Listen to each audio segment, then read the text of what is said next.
About this question. Do you feel that the United States is a nation in decline? No, I don't. I think that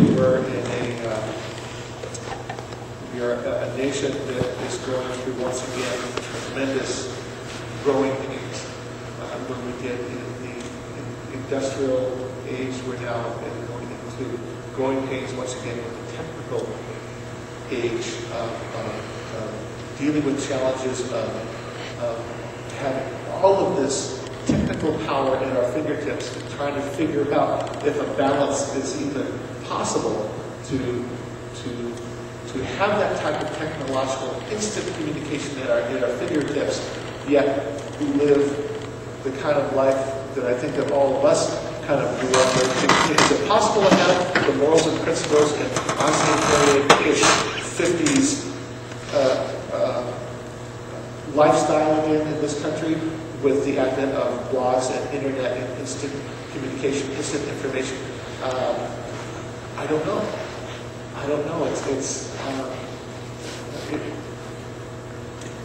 I hope so, but I don't think that in any way suggests we're in decline. We're just kind of trying to figure this whole new phase out. At least I think when I say we, I'm talking about our age. I'm 49 and we're all somewhere around there. I'm trying to figure it out. My kids, I think, haven't figured out the way that they operate and live with such ease within this age with all the new technological stuff. But then around the house, I'm not quite sure how to articulate this. I'll come in after a long day, sit down, watch the evening news, and then we'll have dinner, and we're sitting around, and I'll turn on TV lands to watch Mayberry RFD at 49 years old because it makes me feel good. I like it. I like the way it feels. On KDOC, public station out there, like a PBS station, every now and then they'll run Ozzie and Harriet. And I'll get the boys to come in, and I'll say, okay, you see Ricky here, and I'll explain the whole, and they're like, oh, God, yeah. Please. You know, and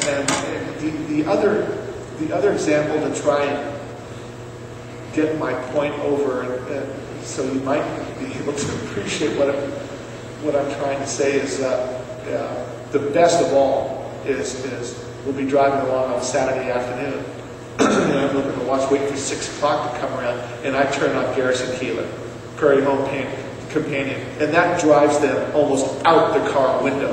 They're like, oh, this is just and I'm saying, you're going to say that now, as I did when Mom would turn on Sinatra and Dean Martin and watch the Dean Martin variety show and all these things, and I would do the same thing. But you know what?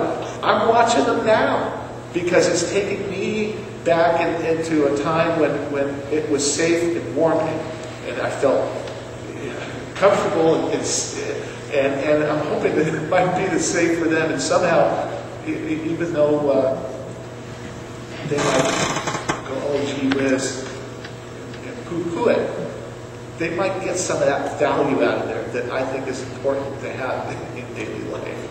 So, I don't know if that answers your question. Fireside Chat, Yeah. June 28th, 1934.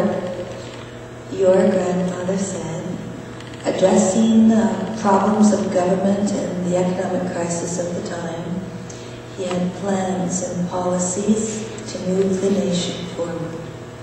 FDR said, it seemed to us our duty not only to make the right path clear, but also to tread that path.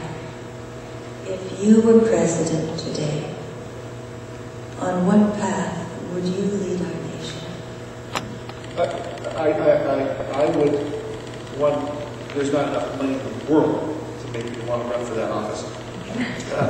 But to answer your question specifically, it's the same path, and the path is specifically one of inclusiveness, which hasn't happened for 8 years. And quite frankly, both of our presidential candidates really got me just boiling over the last 3 weeks when neither of us was taking a leadership position as we were heading towards this vote of a $700 billion bailout or fix. I don't care which semantics you want to use on that. We were not included, at least I felt, we were not included with this. We were told what was going to happen. We were told how much it was going to be. No one said, okay, listen, forget about, not forget, but just at this point, it's senseless for us to dwell on which party made this happen. It's senseless for us to try and pick out whether it was the past chairman of the Fed, whether it was the mortgage people, whether it was Wall Street. That doesn't matter. It is what it is, and we have to deal with it right here and now. What we need, and what I need, if I'm sitting there with a fireside chat, what I need from all of you is to understand what we need to do to get out of this. And we in the government cannot do it without you out there, because at the end of the day, the bottom line is you're going to pay for it either way. So we might as well become partners in this and try and fixing it. And you should know what has to happen and how we're going to spend your money. And how it's going to be, and then how we're, as a government, how long it's going to take, if we can project that out. All of these things, but I didn't feel any sense of inclusiveness at all in this most recent economic disaster, as far as I'm concerned. And I think that they didn't give us enough credit as Americans, that we're not done. We get it pretty much right at the end of the day.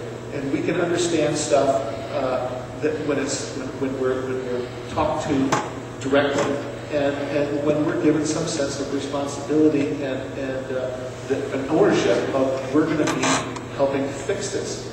Not going to be told, it's not going to be taken from us. We're going to be not given the option, but at least some manner of inclusiveness. And then we're going to say, okay, I understand this, and we don't have a choice, and so let's get to work on it. But instead, they didn't. It was very patronizing to me, the way that they didn't approach us from that manner. Clear difference between the way that FDR approached us as people and the way it has been for quite some time. And that's one of the reasons why I'm finding such a level of excitement that I have in Senator Obama, because he seems to be approaching us in this manner. And has the ability to admit that he doesn't know everything about this. and we'll find the right people that do know a lot about that, but he's going to need our help to fix it. So that's I have my hopes.